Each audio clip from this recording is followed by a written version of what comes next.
உலக தெய்வங்களிலேயே பெண்ணரசி என்று போற்றப்படுகின்ற ஒரு தெய்வம் உண்டென்றால்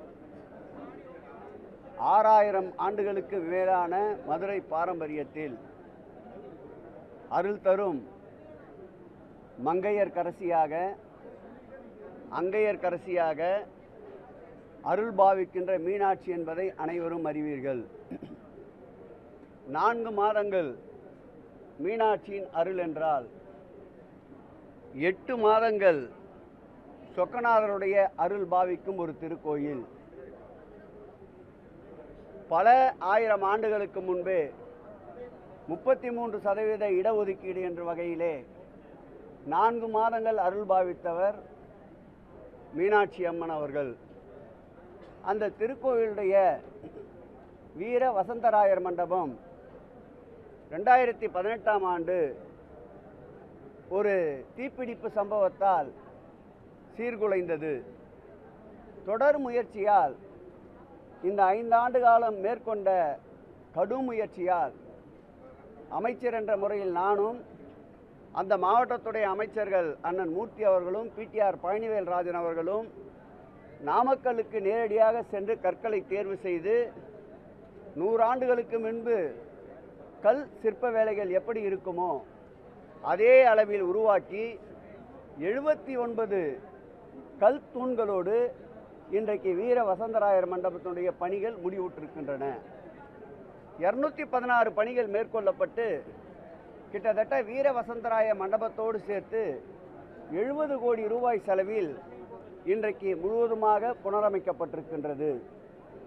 இந்த புனரமைப்பிற்கு பிறகு கடந்த 17/3/2026 அன்று ஆகம வல்லுநர்களையும் சென்னையில் மாத்திரமல்ல, தமிழகம் மாத்திரமல்ல, ஒன்றியத்தில் மாத்திரமல்ல, உலகிலே இருக்கின்ற இந்து திருக்கோயில்களுக்கு குடமுழுக்கு போன்ற நாட்களை குறித்து தருவதில் வல்லுநர்களான பிச்சை குருக்கள், செல்வம் குருக்கள், ராஜா பட்டர் ஆகியோர்களை அழைத்து எப்பொழுது இந்த குடமுழுக்கு நாள் குறிக்கலாம் என்று கடந்த கால திராவிட மாடல் ஆட்சியிலே கேட்டபொழுது அவர்கள் குறித்து கொடுத்த நாள் தான் 17/9/2026.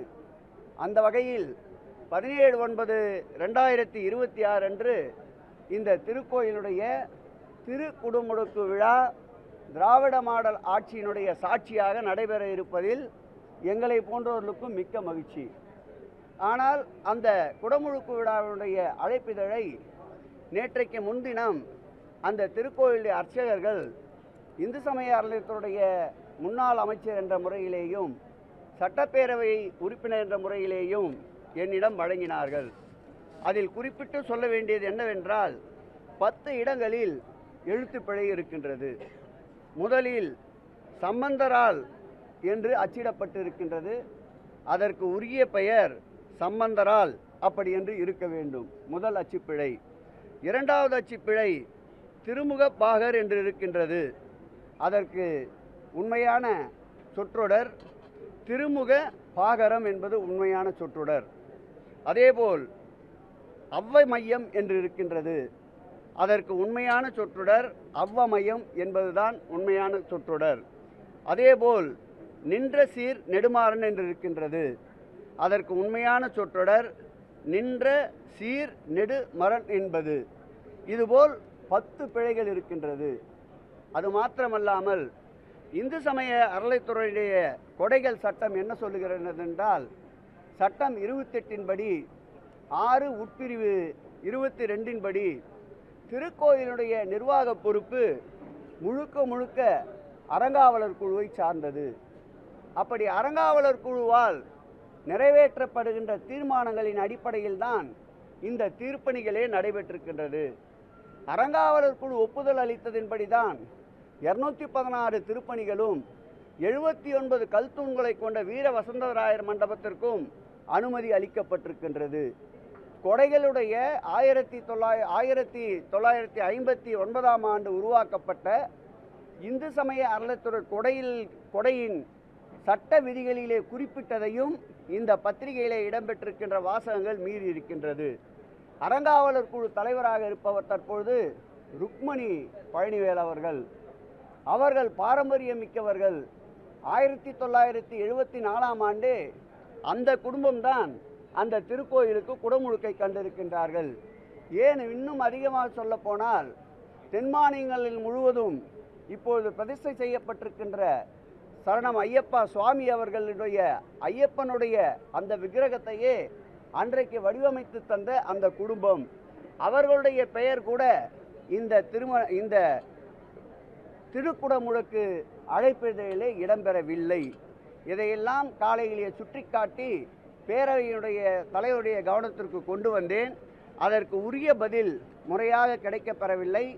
இதன் பிறகாவது இந்த அழைப்பிதழை முறைப்படுத்தி 10 இடத்தில் இருக்கின்ற சொற்றொடரை மாற்ற வேண்டும்.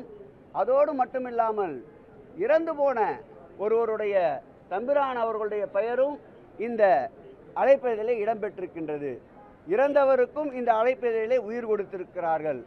அது மாத்திரமல்ல, மதுரை திருஞான சம்பந்தருடைய மடம்தான் இந்த திருக்கோயிலுடைய அனைத்து பணிகளையும் முழுமையாக மேற்கொண்ட மடம். அவருடைய பெயர் கூட இதில் முன்னிலைப்படுத்தப்படவில்லை. இதையெல்லாம் காலையிலே எடுத்து சொல்லியிருக்கின்றோம். பேரவைத் தலைவருக்கும் அவையினுடைய கவனத்தையும் ஈர்த்திருக்கின்றோம். இது குறித்து இதன் பிறகாவது வேறு பத்திரிகையை அடித்து முறையாக அந்த குடமுழுக்கை நடத்த வேண்டும் என்ற கோரிக்கையை முன்னாள் இந்து சமய அறநிலைத்துறை தலைவர் என்ற வகையில் நான் கோரிக்கை வைக்கின்றேன். மற்றும் ஒரு கேள்வி, மானிய கோரிக்கை அறிவிப்பிலேயே இந்து சமய அறநிலைத்துறையுடைய அறிவிப்பில் அம்மை வார்த்தவர் தங்கும் மண்டபம் என்று ஒரு அறிவிப்பை வெளியிட்டிருந்தார். அது அவர்களுடைய முகநூல் பதிவு. அரசனுடைய முகநூல் பதிவிலேயே அம்மை வார்த்தவர்கள் தங்குமிடம் அரங்கநாத திருக்கோயில் உபகோயிலான அன்பில் அருள்மிகு மாரியம்மன் திருக்கோயில் என்றுதான் பதிவிடப்பட்டிருக்கின்றது. ஆனால் நேற்றைக்கு திருச்சியிலே பேட்டி கொடுக்கின்ற பொழுது அமைச்சர் அவர் சொல்லுகிறார், நாங்கள் சரியாகத்தான் அதில் அறிவிப்பு கொடுத்தோம். அம்மை வார்த்தவர்கள் குணமடைந்த பிறகு வந்து தங்கி சென்று நேர்த்தி கடன் செலுத்துகின்ற மண்டபம் என்றுதான் அறிவித்திருந்தோம். ஆனால் திராவிட முன்னேற்ற கழகத்தை சார்ந்த ஐடி விங்கை சார்ந்தவர்கள் இரவு 12 மணியிலிருந்து 2 மணி வரையில் இதை திரித்து கூறினார்கள் என்றார். திராவிட முன்னேற்ற கழகம் அவருடைய தூக்கத்தை தொலைக்கிறது என்பதை அந்த செய்தியினுடைய பதிலேயே தெரிகிறது. ஆனால் உண்மை அதுவல்ல. அவர் வெளியிட்ட அறிவிப்பின் நகல்தான் இது. இப்படி உண்மைக்கு மாறாக, உண்மைக்கு ஒவ்வாத, வாய் புளித்ததோ மாங்காய் புளித்ததோ என்ற கூற்றை தொடர்ந்து சொல்லி கொண்டு வருகின்ற அவருடைய செயல்பாடுகளை கண்டிக்கின்றோம். தவறுகள் என்பது ஒரு சில நேரத்தில் தவறி செய்யக்கூடியதுதான். அதில் உண்மை இருக்கிறது என்ற பட்சத்தில் அதை ஒப்புக்கொண்டு திரித்து கொள்ள வேண்டும். அதுதான் மனித இயல்பு. தான் பிடித்த முயலுக்கு 3 கால் என்று வாதிடுவது சரியல்ல.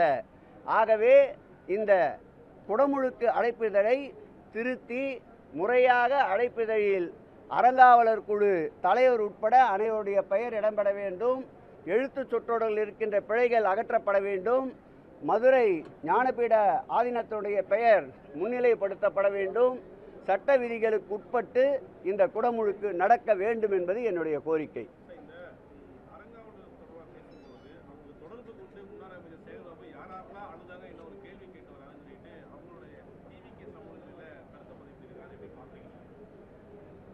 அந்த ஊடகங்களில் வருகின்ற பதிவுகள் எல்லாம் பார்த்தால் அரசியலுக்கு யாருமே வரக்கூடாது என்ற அளவில்தான் ஒரு மாஃபியா கும்பல் அதற்கு வேலை செய்து கொண்டிருக்கின்றது. அதற்குத்தான் ஏற்கனவே நாங்கள் ஒரு பெயரை வைத்திருக்கிறோம், ரூட் மாஃபியா என்று.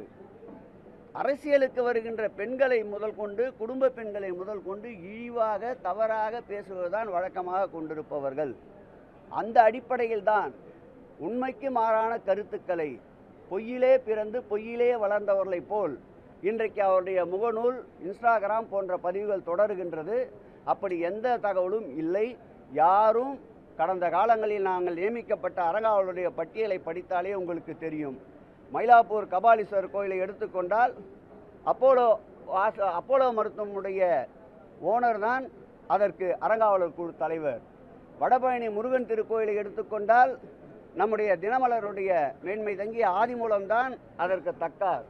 அதேபோல் கள்ளழகர் கோயில் திருக்கோயிலை எடுத்துக்கொண்டால் அதற்கு வெங்கடேஸ்வரா காலேஜினுடைய உரிமையாளர் தான், வெங்கடாஜலம் தான் அதற்கு முதல்வர். நம்முடைய மதுரை மீனாட்சி அம்மன் திருக்கோயிலை எடுத்துக்கொண்டாலும் கூட பாரம்பரிய வம்சத்தை சேர்ந்த நீதிமன்ற உத்தரவுப்படி நீதிமன்ற தீர்ப்பை பெறப்பட்டு தலைவராக ஆனவர் தான் ருக்மணி பழனிவேல். இப்படி அனைத்து இடங்களிலும் தகுதியான உறுப்பினரை தான் நியமித்திருக்கின்றோம். ஏற்கனவே நம்முடைய உயர்நீதிமன்ற நீதியரசராக இருந்த அன்பிற்கினிய மகாதேவன் அவர் தலைமையிலே இருந்த அமர்வு 574 என்ற ஒரு நீதிமன்ற உத்தரவை பிறப்பித்திருக்கின்றது. அந்த உத்தரவில் அறங்காவலர் குழுவாக நியமிக்கப்படுகின்றவர்கள், அதுவும் முதுநிலை கோயில்களில் அறங்காவலர் குழுவிற்குள்ளாக நியமிக்கப்படுகின்றவர்கள் அரசியல் சார்பில்லாமல் ஆன்மீக ஈடுபாடு உள்ளவர்களாக நியமிக்க வேண்டும் என்று எடுத்து கூறியிருக்கின்றார்கள். தற்போது இவர்கள் அறங்காவலர் கூடிய விண்ணப்பங்களையே 3 முறை கால நீட்டிப்பு செய்திருக்கின்றார்கள். அதையும் நாங்கள் உன்னிப்பாக பார்த்து கொண்டிருக்கின்றோம். இப்படியெல்லாம் உன்னிப்பாக பார்த்தால் அதற்கு அவர் வைக்கின்ற பெயர் வேவு. வேவு பார்ப்பது திராவிட முன்னேற்ற கழகத்தின் பணி அல்ல, மக்களுக்கு வேலை பார்ப்பது தான் திராவிட முன்னேற்ற கழகத்துடைய பணி என்பதை பணிவோடு தெரிவித்துக் கொள்கிறேன்.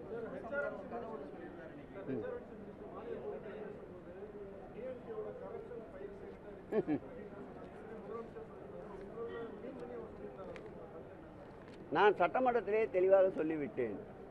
எதுவாக இருந்தாலும் நடைமுறைக்கு கொண்டு வாருங்கள். உண்மையில் அதில் தவறு இழைத்திருந்தால் சட்ட போராட்டம் நடத்துவதற்கு நாங்கள் தயாராக இருக்கின்றோம். நாங்கள் நிரபராதிகள், கொண்டு வாருங்கள். இந்த பூச்சாண்டிகளுக்கெல்லாம் நாங்கள் பயப்படுபவர்கள் அல்ல என்பதை நான் ஏற்கனவே குறிப்பிட்டு காட்டியிருக்கின்றேன். நாங்கள் அரசியலுக்காக எப்பொழுதுமே ஆண்டவனை பயன்படுத்துவதில்லை. நாங்கள் பக்தியை வைத்து பகை வளர்ப்பவர்கள் அல்ல, பக்தியை வைத்து இறை நம்பிக்கை வளர்ப்பவர்கள். அவர் சொன்ன அந்த சூரசம்ஹாரத்திற்கு உண்டான திருக்கோயிலேயே மாண்புமிகு எங்களுடைய திராவிட மாடல் ஆட்சியுடைய நாயகன் தான் 400 கோடி ரூபாய் செலவிலே வடிவமைத்திருக்கின்றார். எல்லாம் வல்ல தமிழ் கடவுளான முருகனுக்கு அனைத்துலக மாநாடை நடத்தி 22 நாடுகள் பங்கேற்கின்ற முத்தமிழ் முருகர் மாநாடை நடத்தி காட்டியவர். நம்முடைய பழனி திருக்கோயிலுக்கு பெருந்திட்ட வரையின் வாயிலாக குடமுழுக்கை கண்டது நாங்கள். முதல் படை வீடான நம்முடைய திருப்பரங்குன்றத்தில் மாண்புமிகு தமிழக முதல்வர் அவர்கள்தான் திருப்பரங்குன்றத்திலும் இந்த ஆட்சியில்தான் குடமுழுக்கை கண்டோம். அதேபோல் மருதமலை எடுத்துக்கொண்டாலும் மின்தூக்கியை நாங்கள் தான் கொண்டு வந்தோம். சுவாமிமலை முருகன் திருக்கோயில் எடுத்துக்கொண்டாலும் பக்தர்களுடைய கடினத்தை கஷ்டத்தை உணர்ந்து மின்தூக்கியை நாங்கள் தான் கொண்டு வந்தோம். முருகருக்கு வாக்களிக்கின்ற உரிமை இருக்குமேயானால் திராவிட முன்னேற்ற கழகத்தில் நடைபெற்ற பணிகளுக்காக நிச்சயம் திராவிட முன்னேற்ற கழகத்திற்குத்தான் அந்த முருகரே வாக்களித்திருப்பார். அந்த வகையில் முருகனுக்கு, முத்தமிழ் முருகனுக்கு, தமிழ்கடல் முருகனுக்கு பெருமைக்கு பெருமை சேர்த்த ஆட்சி திராவிட மாடல் ஆட்சி.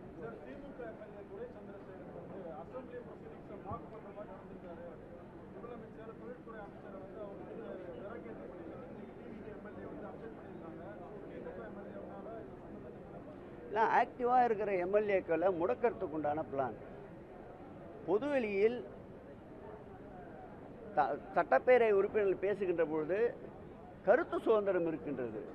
எங்கள் முதல்வர் எங்களுக்கு கற்றுத்தந்திருக்கின்ற பாடம் அவை நாகரிகம், அதேபோல் மக்கள் முகம் சுளிக்காத வண்ணம் கருத்துக்களை பரிமாற வேண்டும் என்று சொல்லியிருக்கின்றார். அந்த அவர் முகநூல் பதிவையே நேற்றைக்கு பாருங்கள், எங்கு என்ன தவறாக பேசிவிட்டார். இப்படி ஒவ்வொருவரையும் மிரட்டினால் சட்டமன்றத்தில் அவருடைய வேகத்திற்கு வேகத்தடை போடுவதாக அவர் நினைக்கின்றார்கள். திராவிட முன்னேற்ற கழகம் அப்படி அல்ல. அரைக்க அரைக்க மணக்கின்ற சந்தனம் இது, தீட்ட தீட்ட ஒளியை தருகின்ற வைரம் இது, அடிக்க அடிக்க உழகின்ற பந்து இது. ஆகவே இப்படிப்பட்ட சூழ்நிலையெல்லாம் உருவாக்குவதால் திராவிட முன்னேற்ற கழகத்தின் வேகத்தை குறைக்க முடியாது.